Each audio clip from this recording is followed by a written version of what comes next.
আমি না আর আগের মতো নেই।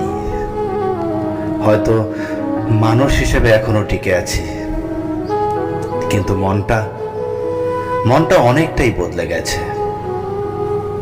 আগে মানুষকে খুব বিশ্বাস করতাম, এখন বিশ্বাস করতে অনেক ভয় লাগে। আগে অভিমান করলে কাছে টানতাম, এখন জানো নিঃশব্দে দূরে সরে যাই। হয়তো আমি ক্লান্ত, ভালোবাসার ভান, মায়ার অভিনয় সবকিছু দেখে দেখে এখন নিজেকেই অচেনা লাগে। আমি এখন আর কারো হয়ে উঠতে চাই না, শুধু শুধু নিজের ভেতরে একটু শান্তি খুঁজি, শুধু নিজের ভেতরেই একটু শান্তি খুঁজি।